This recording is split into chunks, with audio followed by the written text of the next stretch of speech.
everybody, welcome back to my channel. Today I'm going to be doing a video comparing Ready Player One the book and Ready Player One the movie.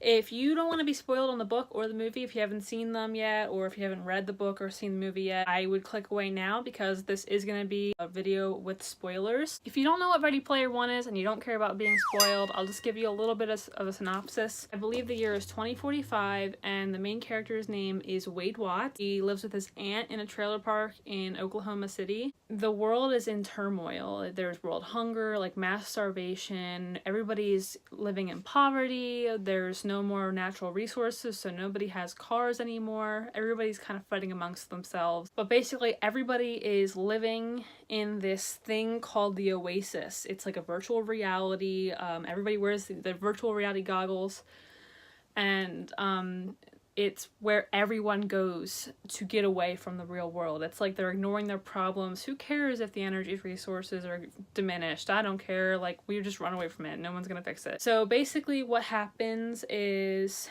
the creator of the Oasis dies, and he has a mass Easter egg hunt. If you find the Easter egg in the game, you own the game and you win a bunch of money. So everybody, of course, everybody's poor, so everybody at first wanted to play this game and try and find the Easter egg. After a while, nobody could find it, and basically that's where the story begins. Wade finds the first key and everybody starts becoming obsessed again, and it's a really good book. If you like nerdy things like video games, you like 80s pop culture, you like Lord of the Rings, World of Warcraft, Pac-Man, they have all kinds of references in the book, but in my opinion the book was a 10 out of 10, and I thought that it was really interesting and it was different. I've never read a book like that before. I'm going to be talking about a lot of characters in this video, so if you've never read the book or watched the movie, I'll just tell you who they are so you kind of can keep track. There's Wade Watts. His name in the game is Parzival. There's Samantha, I forget her last name, but her name's Samantha, and her name in the game is Artemis. There's Daito and Shoto, and I'm not going to even bother trying to pronounce their names, but they're from Japan. And there's H, whose real name is Helen. She is Wade's best friend, and Artemis is Wade's love interest. So that's kind of the rundown of the characters. There's an evil corporation called IOI that wants to take over the entire Oasis and the entire world, basically. If they win the contest, they will monetize the game, they will put ads everywhere, and that's the basic idea in both the book and the movie. And also the IOI company has these people called Sixers who, they're dressed in noob clothes, as I'll call it. They're trying to win the game for IOI. They have people whispering in their ear to tell them all the different nerdy things that they don't really know. That's the rundown. It's a contest, everybody wants to win it, and let's get into the video. It's okay if you disagree with me, and I have a lot of opinions about this, and in my opinion, these two things are completely separate from each other. I know that Ernest Cline had a hand in making the movie, but I liked the book more, and that's not a shocker because everybody says the book is better. The first thing I want to focus on is the fact that the book is very based around 80s pop culture, and right off the bat, the movie kind of erased that. I mean, it had some 80s things in it, but it had more futuristic elements in the movie.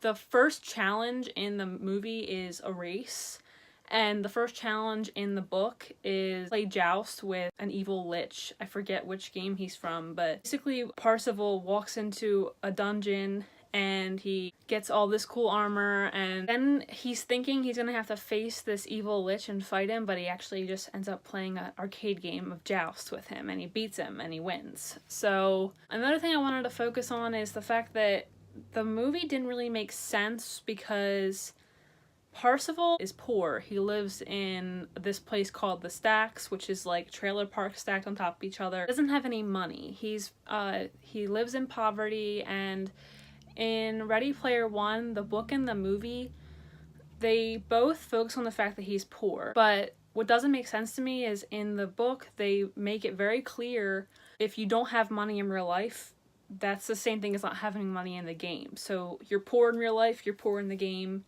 that's it. But in the movie, it's very clear that he's living in poverty in the movie as well, but somehow his character has money, His character has already been to several different worlds. Also has the DeLorean from Back to the Future, which he doesn't get in the book till he wins the first challenge. And I think that it kind of took away from the plot a little bit, making him automatically have money in the game, because in the book he spends his entire time on the planet where he goes to school, Ludus. There's all this money in the movie, and I'm like, okay, but in the book it doesn't make any sense, because they make it obvious he doesn't have money in the movie, and they also make it obvious that you buy things in the game, but at the same time he buys a haptic suit in the game and it's delivered to his trailer, and that says to me, you buy things in the game and you have money in the game because you have money in real life. Where did he get the money if he's poor? I don't understand. The other thing is the characters. I was disappointed in the character development in the movie. In the book, Artemis, the female character, is a strong female, independent woman. She wants to win this game. She wants to win the game for money to feed the poor around the world, because there's extreme world hunger. They kind of diminish that a little bit in the movie. In the movie, she's more of like the prize at the end of the game for Wade when he finally meets her in real life. And it disappointed me because in the book she's very like, I'm gonna win and that's it. Like, I don't love you because we've never met and all this stuff. And she comes off as like, I don't need no man. And I love that about her. I felt like they made her more into like the damsel in distress, because IOI kidnaps her and puts her into indenturement. She's a slave to IOI, which is the company that is trying to win the game so they can own everything. In the movie, she gave it up and told Wade that she really believes that he's gonna win. In the book, she's like, I'm gonna win, that's it. And it just kind of took away from her character, because at the end of the book, they meet and it's like, yeah, she's still the prize for the main character, but at the same time, she still felt more independent, more badass than she did in the movie. I liked Artemis better in the book than I did in the movie. It made me feel like they were making her into the damsel that needed to be saved. And the fact that they put her in indenturement in the movie, when in the book, Parzival, aka Wade, goes into indenturement on purpose because he wants to hack into IOI's system and take them down. It kind of ruined the plot, like making her just the damsel in distress and Parzival having to save her in the end. It just, I don't know. She was still cool in the movie because she ended up being the one to help sabotage inside IOI, but at the same time, I think that I liked the book's take on it way better. The other thing that was different between the book and the movie is the fact that H is a dark-skinned female, and she has a part in the book where she tells Wade that she made her character a white straight male because she felt like she was accepted more in game. It made her feel more secure, but in real life she's a dark-skinned lesbian, and I don't understand why they took that out of the movie. She was still portrayed, although they didn't say it in the movie, as a dark-skinned gay female. But in the book they did more with it. They explained why she was a male. She didn't tell you in the movie why she was posing as a male. In the movie she's a big dark-skinned guy in the game and she is really cool, but they don't like explain, like she shows up and she's like, I'm a girl, and you're just like, cool, like what?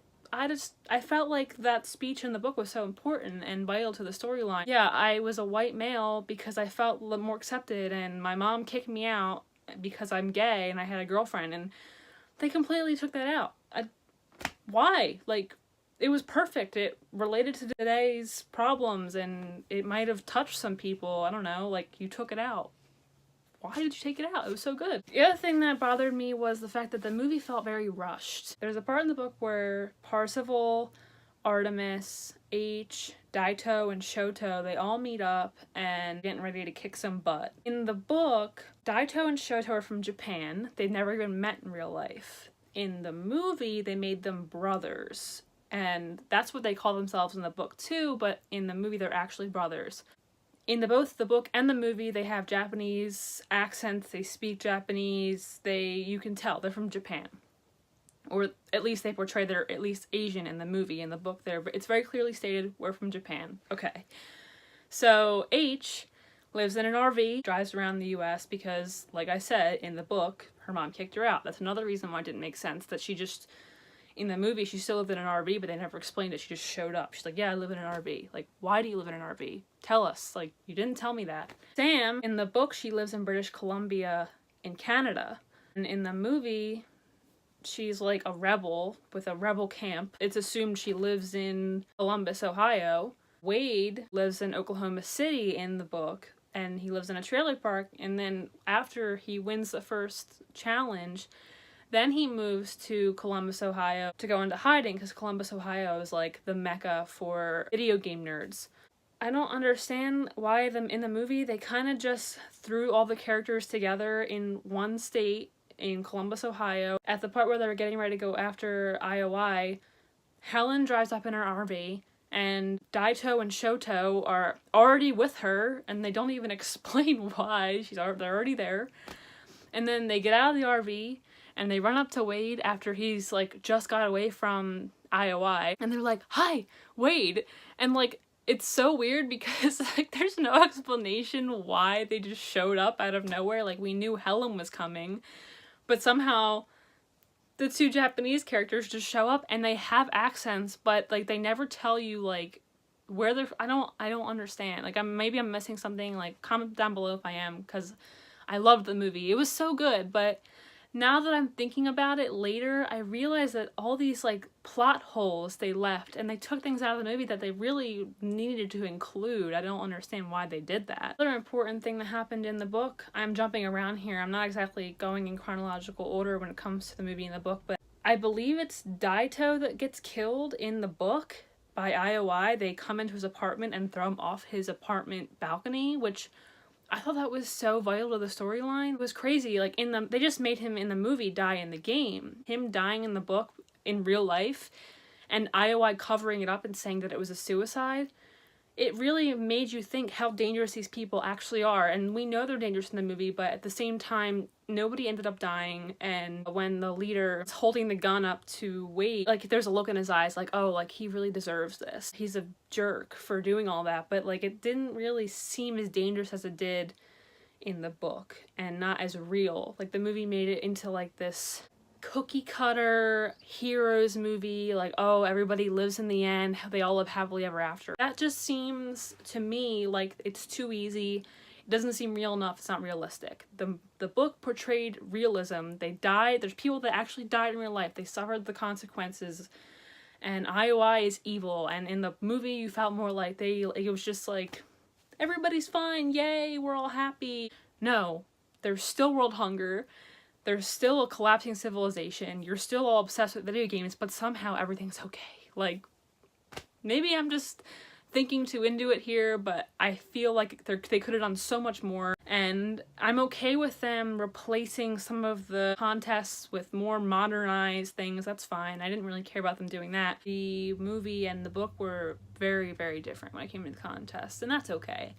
I'm not, like, huge on keeping those the same. I mean, I thought that the book was cooler because it seemed more nerdy, and I love nerdy things, and, like, even if I didn't know what they were always talking about, I still understood that it was something related to the 80s pop culture, and in the movie they made it more, like, I'll say they dumbed it down for people that wouldn't be as interested in jousting with the Lich, or, you know, any of that.